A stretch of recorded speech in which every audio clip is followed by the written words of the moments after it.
Hello and Happy New Year. That's the only reason why I know what day it is, right? We're all in the same boat. Like, where is our brain right now? I'm just feeling like slightly bloated, confused, have had way too much salt and sugar in the past 14 days. But welcome to another episode of Morgan's Pop Talks, breaking down the latest in reality TV and pop culture. I got to be completely honest with you. I went back and forth about doing an episode today because, like, did everybody just all of a sudden fall off the face of the earth for the past 2 weeks? Why are there no Bravo shows during Christmas break? I've never had more free time in my life. You know, I'm not traveling anywhere. My mom lives one street away from me. I've got hours to fill. You know what I did instead? I changed every single light fixture in my house to hate 75% of them. That's what I did with my free time. So I just want to know, who's making the decisions over there? Like when the Real Housewives of Salt Lake City came on this week, did you just not feel like you died and went to heaven all of a sudden? You're like, oh, this is it. The pearly gates. Turns out it was just grease, but that's how it felt to me. This is the first time I put a real shirt on in 10 days. And in case you're wondering, I am wearing pajama pants and slippers. So today's just going to be shooting the breeze, you know, because like I said, I don't feel like anything monumental happened to where we got to do the deep dive and all the things. I'm just going to tell you what's been on my mind for the past 10 days. I did get a new podcast chair. So comfortable. This will send you into an existential crisis if you're me. Just before my break, I was doing the Bravo or the Bachelor Patreon. Sat down in my chair, it broke in half. And that was before the holidays. I was like, oh, girl, that ain't what you want. You know, not only that, I had my first follow-up appointment for my nasal surgery. Guys, the top of the show rant is going to be insane today. It's going to be unhinged. The whole episode is going to be insane and unhinged. But as you know, prior to Thanksgiving, I had a full fess and a septoplasty. Don't ask me what that means because I don't know. I keep asking ChatGPT, but still, I'm not smart enough to understand what they're trying to say to me. Basically, all of my sinuses got reworked. I have a brand spanking new sinus passageways all over, behind my eyes, behind my cheeks, and my nose, my throat, you know, all the things. So the past 2 weeks have been rough. You know, I've had to do my nasal rinses and all these things. And like, when I tell you, you would not believe the stuff coming out of my nose on any given Tuesday morning. But anyways, went to the doctor. He's like, okay, yeah, everything's looking good. We do have to do a little cleanup on the right side, clean up on aisle right, you know? And looking back, my right side has been significantly worse than my left side. You know, when I had to take the packing out myself, you know, traumatic experience number one. The right side hurt way more. You know, more stuff's coming out of my right side. So he's like, we're going to have to do a little cleaning. I don't understand. I don't understand how they do the things they do and reach the places that they reach, pull out the things that they pull out from my nasal cavity or whatever it was. I'm talking, we're going to get TMI for a second, okay? Scabs, big, hard, dried blood, okay? And then underneath that, you don't even want to know what's underneath it. Suction cupped out of your face. David, the whole time he was annoying me so bad, I made him go in with me because I thought he would calm my nerves. He did the opposite. He was like giggling in the corner like, oh my gosh, you know, because the camera that they put up your nose is like on a big screen for you to see. And he's like, oh, he's like, can't you feel better? Meanwhile, I'm like head back. I can see the light behind my eyes from the camera that he's sticking all the way up my nose. And he's like, oh, babe, don't you feel better? No, I feel violated at the moment. Although I do feel better now, I will say. I do feel better now. I'm not coughing nearly as much. Like I said, the menthol cough drop business, I'm about to put them out of business because I was the only one keeping them in business, it seems. I didn't even know they made menthol cough drops. Can you tell that I've only talked to my husband in the past 12 days because the top of the show rant is absolutely ridiculous? Like I said, we're just kind of shooting the breeze today. I'm not doing like the generic or the standard pop 3. I shouldn't call my own show generic, but I'm just going to talk about everything that piqued my interest over this winter break. I watched the Taylor Swift documentary, you guys. I watched the Eras Tour documentary, 6 episodes, documenting the biggest tour in history. And y'all know, if you know, you know, I've always said that I'm not a Swiftie. However, every time I crack the door open, I realize that I kind of am, you know, like I'm an incognito Swiftie. After I watch these 6 episodes, I'm like blaring All Too Well, the 10-minute version in my car, and I realize I know every word. Like, sounds like Swiftie behavior to me. Am I in denial? I think, you know, there was a lot of really interesting stuff in this documentary. You know, the first few episodes, she talks about the Liverpool tragedies and avoiding a terror attack in Vienna. And I think, you know, you see her as this huge mega celebrity who has the greatest life, the love of her life, travels all around the world, has so much money. Like, you think seemingly that she doesn't have a care in the world, when the fact of the matter is that her cares are very different. You know, she has to live in a state of constant fear. And I feel like, you know, we all kind of live in it to an extent in today's day and age. But when you're that visible all the time and people are constantly following you and you have no privacy and all of those things, I can just imagine that that is really difficult for her. So I think seeing that side of fame gave me a different perspective on her. I really loved seeing all the different stories to her choreographer and her backup dancers and her backup singers. You know, I feel like it was a documentary about the Eras Tour. It very easily could have been all about her. And if it was, I think it still would have been good. But I think what made it even better was, you know, kind of Taylor sharing her spotlight and highlighting other people's stories that make us invested in the tour as a whole. You know, of course, there's lots of Travis content. And I will say, you guys, let me like pull out my haterade in this moment. The Travis content is a little cheesy to me for my tastes in particular. I say that and like my husband walks through the door and I'm like, hey, Angel Bear, you know, so it's just, I'm being a hater. I know that I am.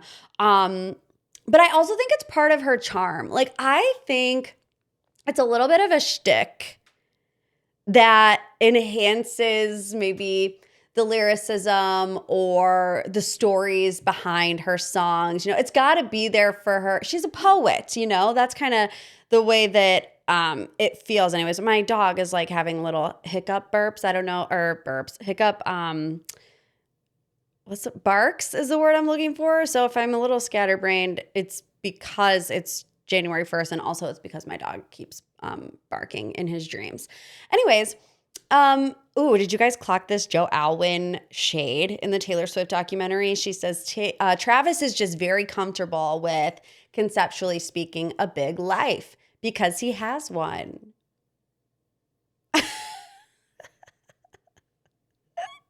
You know, because that was the word on the street, was that Joe Alwyn, they were together for 6 years. Joe Alwyn was not a big fan of Taylor's very big public life. You know, he liked to be a little bit more private, which of course I can understand to an extent. But she's like, you know, Travis and I are equals kind of when it comes to celebrity. I would argue that she's a bigger celebrity than him because she's worldwide. You know what I mean? But Travis is the type of guy, and I don't know him, but it just seems like the type of guy that isn't intimidated by Taylor's success. Whereas maybe in the past, someone like Joe was, you know, and she said, the tour always complicated my relationships no matter how hard I tried for it not to. And it's like when it takes up so much of your time and your energy. And she even said, like, it's been my entire personality for 2 years, which is also kind of like the vibe that I was getting in the documentary. You know, I think sometimes like guys maybe felt like they had to compete with her career, whereas someone like Travis is, used to a big life. She also confirmed she went through 2 breakups during the Eras tour, which is a Matty Healy confirmation, which is just so weird to me. Like, I don't know. Matty Healy and Taylor Swift, like, 2 people that genuinely do not belong together. Okay? We belong together? No, they don't. I also did cry watching her sing Long Live into New Year's Day and into the manuscript. I sit here and I'm like, oh, her and Travis are a little bit cheesy. But when she started singing New Year's Day, I started sobbing. David was sitting next to me. The fireplace was on. I reached out, I grabbed his hand, and I'm like, this song always reminds me of you, because it does. Because when David, you guys know we spent 7 years apart. We dated in college. He went back to South Africa. I went to school in West Virginia. We were so young, 21 and 20 years old, could not do a cross-continental long-distance relationship at that age. And I didn't see him for 7 years. And then he came back, visited me at Christmas, and it was right when the Reputation album came out. And I specifically remember, wow, oh my gosh, it's like our 7-year anniversary, I think. Is it 7 or 8? I don't know. I remember, like, New Year's Day was my song. I was playing it. We went out for New Year's Eve, him and I. I played it the whole way back to my house. And so that song, there's just some songs in life where you remember falling in love to it. And that was one of them for me. So when she started singing that, I started bawling, and I'm like looking at David. I'm like, what's going on? I'm not a Swiftie. And he's like, are you sure? And I'm like, no, I'm not sure anymore. Other big new music news, that's hard to say. I think I'm just talking too fast. I'm all riled up. Harry Styles is coming back. And if you think that I was annoying before, just you wait until I get a sneak peek of Harry Styles back in his glitter overalls in 2026. Because I did not get the opportunity to go to a Harry's House tour stop. And I told my husband, that's the only thing that I want out of 2026. He's like, oh, what are your goals? And we're like, oh, like maybe we should start thinking about having a family, like maybe. And I'm like, the only thing I'm sure of is that I'm going to see Harry Styles. If that tells you at this moment in time where my priorities lie. That's a joke, by the way. Don't be like all offended by that. Anyways, Harry Styles posted an 8-minute YouTube video with seemingly no explanation, knowing he was going to cause a panic, a tizzy.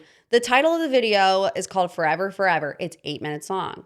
It starts with fans getting ready to go to a Harry Styles show saying, oh, we can't believe it's almost over. And then he's going to disappear. And that's exactly what he did, which is rude, first of all. Rude. Then he pops up at a show, a little piano diddly, no words. We're just sitting there in our feels crying at the sight of Harry Styles and his butterfly tattoo. And then the end of the video says, we belong together. And so help me God, if this does not mean that he's coming out with a new album in January of 2026, I'm going to need to check myself in somewhere, because I just genuinely don't know if I could handle the disappointment, because now the expectation is there. He's going to be releasing new music. So if he doesn't, I'm afraid of the person that I will become. Either way, if he releases new album, I'm going to become a feral Harry Styles rat. And if he doesn't release new music, I'm going to be depressed and insufferable until he does. And that's just how I feel. Okay, let's move on to some Bravo news. Let's start with the Real Housewives of Salt Lake City, because that pretty much was the only television on in the past 2 weeks. We did get a new episode of Vanderpump Rules. Not in a rush to watch it, if I'm being real with ya. But literally, like, didn't you just feel like you saw the sun for the first time in 6 months? But like, why have they been in Greece for 6 episodes?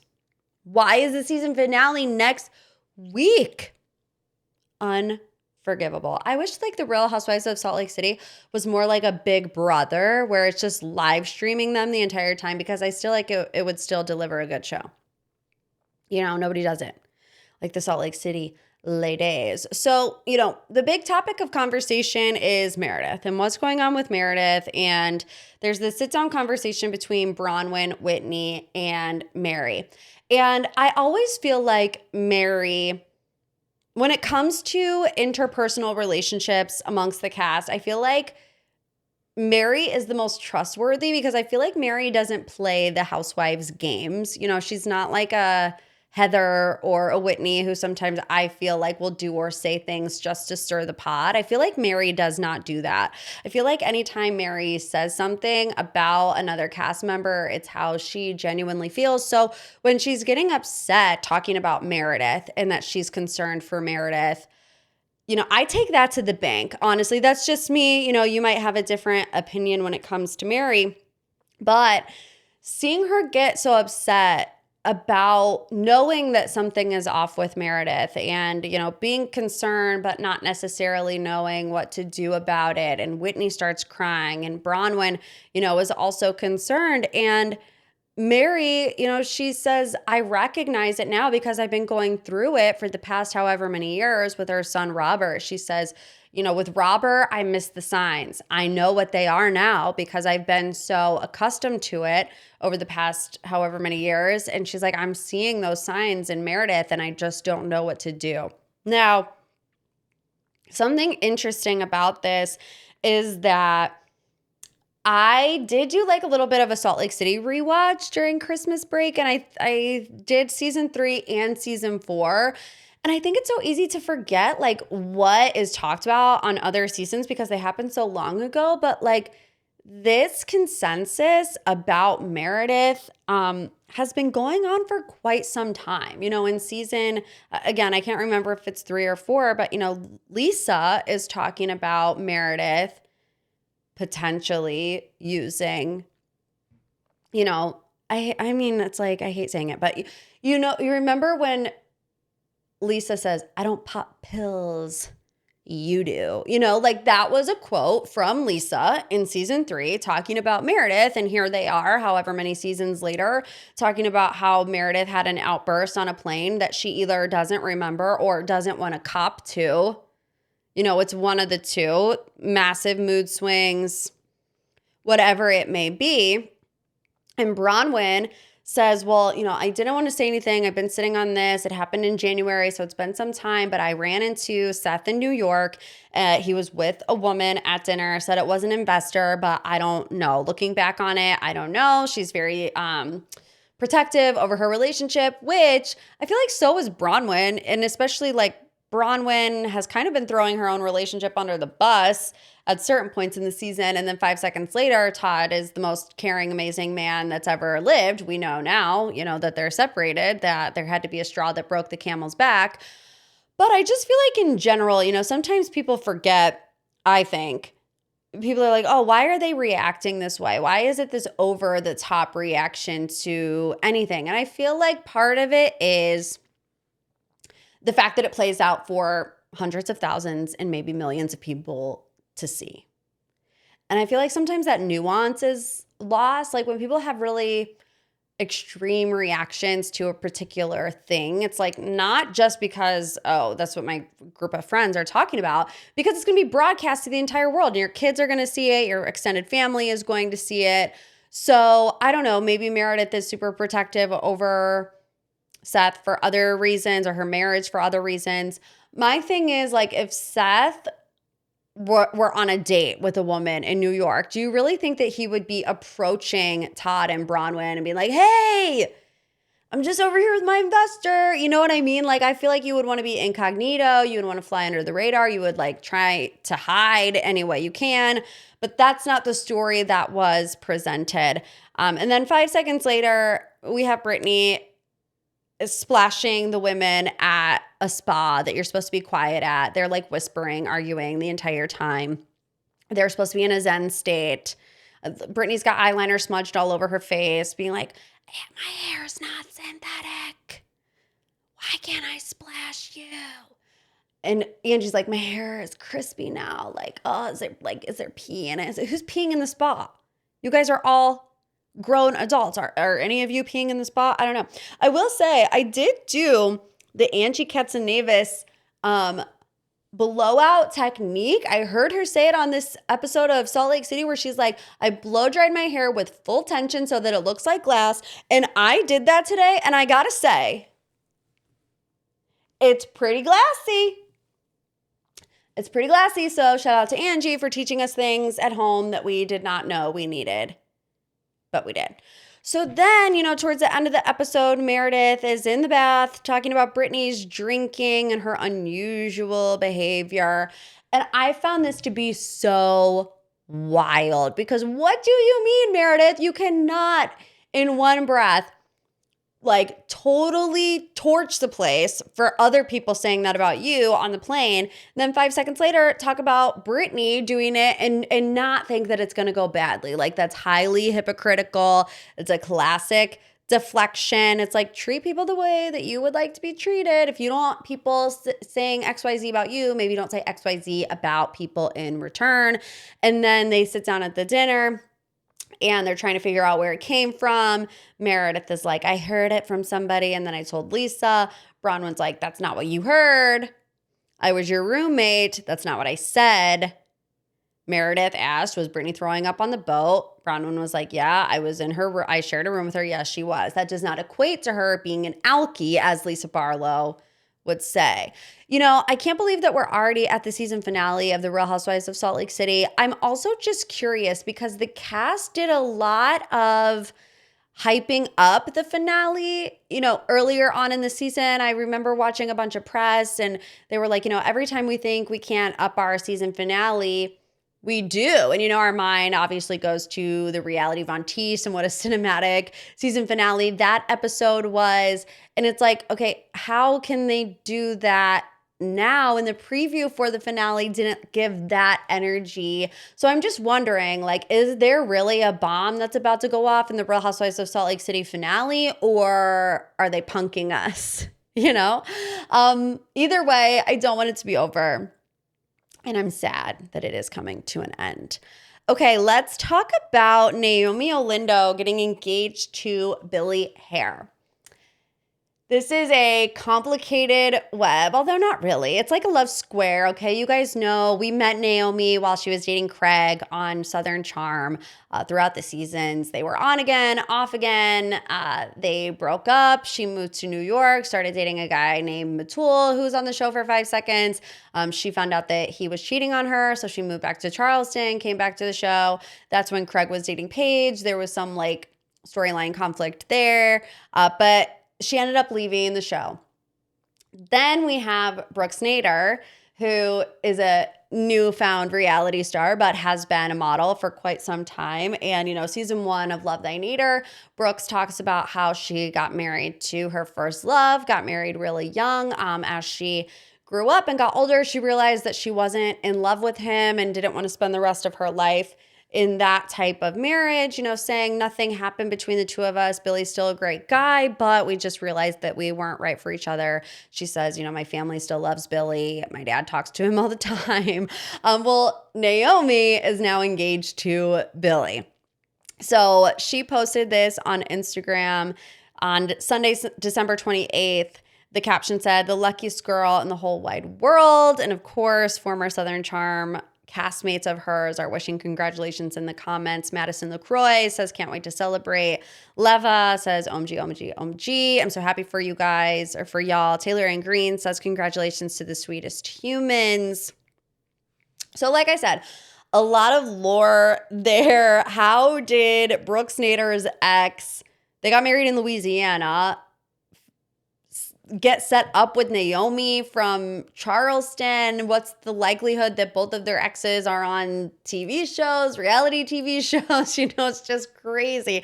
It's crazy. I did read Naomie said that her mutual friends set her up with Billy, and she was like, your friends know you better than you think, so listen to them when they want to set you up with somebody. And, Craig and Brooks did back-to-back Watch What Happens Live appearances before the holiday. And Craig was asked about Billy, and he said, I've heard nothing but great things about him. Everybody says that he's amazing, so I trust that Naomie is in good hands. I've never met him, but I only hear wonderful things. Then Brooks was on the next day. Andy was like, oh, have you thought about dating Craig Conover? Because that would have been, that would have been one step too far, right? And she's like, who? So I don't think that we're going to get Craig Conover and Brooks Nader in 2026. Speaking of Craig, let's move on to some Southern Charm hot goss. So this started with Salley Carson, who has been pining for Craig the entire season of Southern Charm, staying out late in the hot tub. It's clear he's not interested. He called her his sister in the press last week, and I personally could never recover. But he's very much so interested in Charlie, who is Sally's best friend, right? But I came across this video and it got picked up by press, not my reaction to it, but the video in general.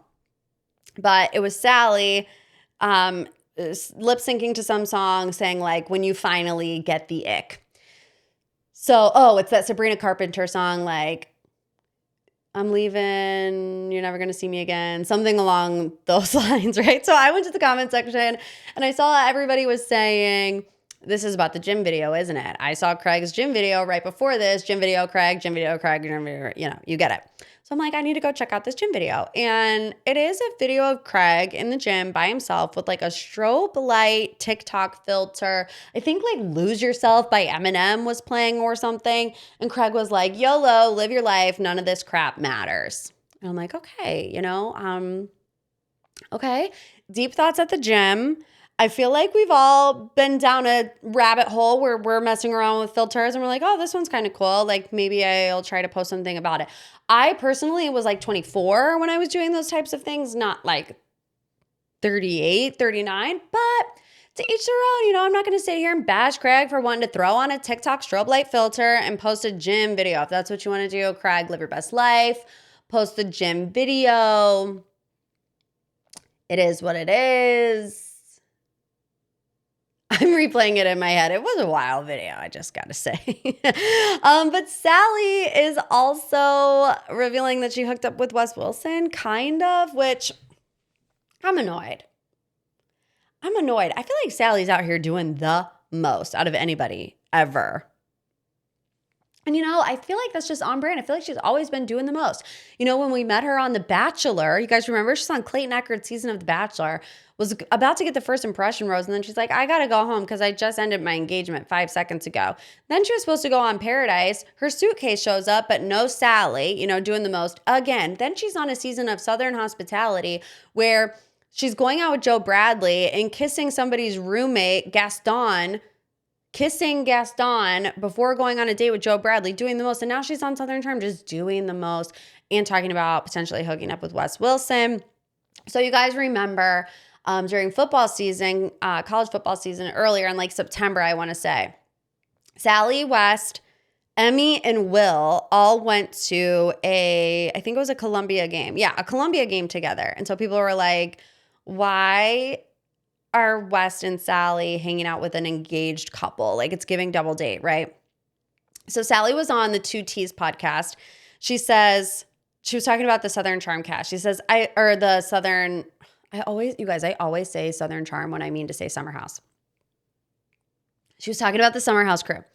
And she says, I've played a little bit with one of them. Like he's a Lego. And Dolores and Tamara were like, oh no, Salley, you got to tell us who. So she says, well, Wes came to Columbia. He's great. And we hung out at BravoCon and it was fun. His personality is awesome. He's very genuine. Like if you're hanging out with him, all the attention is on you. So at the time, people were like, oh, is like Wes hooking up with Salley? At the time, Wes said on his podcast, the Show Me Something podcast, that he was only in town for business and had reached out to Will, who goes to USC, for local recommendations. He says, I had to do a Captain Morgan event at the University of South Carolina on Saturday, and Salley went there. Will lives in Columbia, so I was like, yo, I'm going to be in town. Show me where to go.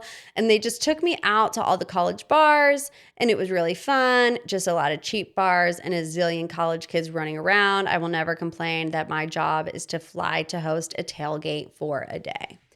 So he's like, swerving the questions about Salley, but Sally's coming out and saying it. And what really annoys me the most about a potential Salley and West hookup isn't the fact that it maybe happened. It's the fact that now we know he's not with Ciara.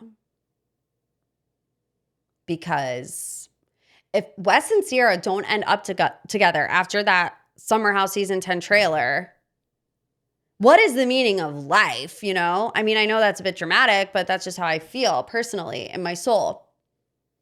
Am I going to have to go through a roller coaster of emotions again with Ciara and West, hoping for the best, only for him to be gallivanting around with Salley Carson? I guess so. The writing's on the wall with that one. All right, let's move on to Southern hospitality. Grace Lilly was arrested this past week, early Monday morning in Charleston after police found pills in her purse during a traffic stop, according to Page 6.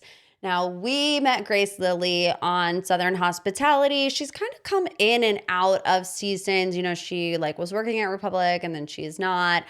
This past season, one of the storylines with her was that she was supposed to help Matty Reese perform in Vegas. They did a song together and Grace was supposed to sing it. She didn't show up until the 11th hour. So, her energy on the show was always presented as her kind of being all over the place in her own little world is what I mean by that, right? So I don't know if it's confirmed whether or not she will be on season 4 or not. She wasn't in season 3 a whole lot, but she was pulled over around 11 p.m. on Saturday after an alleged illegal lane change. But then officers had already had a warrant out for her arrest to a second-degree harassment charge. So she was handcuffed and taken into custody. When she asked to bring her purse with her, police reportedly found a container labeled Happy Pills with 12 white pills marked with a P and half of a blue pill. So according to the police report, Grace told officers that the blue pill was Xanax and the white pills were birth control, claiming she had a prescription for the Xanax but couldn't provide proof at the time and didn't know the brand of the birth control. So all the pills were seized for testing, and the incident was classified as a drugs and narcotics violation. She was booked around 1:40 a.m. and then released later that afternoon, hours before the arrest. Of course, everybody's going back and looking at her social media activity. Hours before the arrest, she was talking about going to see Marty Supreme, and that was it. And then not long after news got out that she had been arrested, she was posting bikini pics on her Instagram saying it's wavy baby. That's her mantra, I guess. Neither Bravo nor her reps have commented yet. So I don't know, but it doesn't sound wavy baby to me. That's just my personal opinion. All right, last but certainly not least, I want to talk about Jessi Draper from the Real Housewives. No, from the Secret Lives of Mormon Wives, because she admitted or revealed rather that she got a cosmetic procedure done. She posted a couple things on social media. First, a TikTok, and the caption over the video said, "What do you do in between filming seasons?" And then it showed her seemingly at a doctor's office. She was on a hospital bed in a gown. And then it was a video of her in her own bed with all kinds of bandages on her face. It almost looks like goggles on her eyes, seemingly recovering from a procedure that she had done to her face. And then in a Christmas Day Instagram story, she revealed that she did have something done to her face. She said, "Face is still very swollen. Please don't judge." Then she says, "Also, in case you couldn't tell, I definitely had to Facetune that photo." Then a third story said, "Still so swollen and bruised. So I'll show you the results when they're settled. Christmas photos brought to you by AI." Well, the comment section of the original video of her in the doctor's office and then recovering at home has a lot of the same sentiments, right? Sorry, my dog, he's losing it. I just pulled one of the comments that says, no, you were perfect. Jessi responded and says, I'm not getting a new face, LOL, just minor tweaks that you probably won't even notice. This isn't sad. This is maintenance as I get older. And, you know, I'm of the opinion, to each their own. It's like, the thing is, people constantly criticize stars on their social media pages, talking about their appearance, their face, their body, their eyebrows, it's like constant picking apart of their body.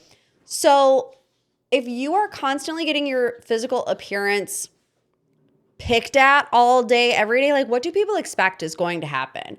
And Jessi has even talked about the internet conversation around her looks on seasons of The Secret Lives of Mormon Wives. So it's like, do you think that those comments just don't affect people whatsoever? They 100% do.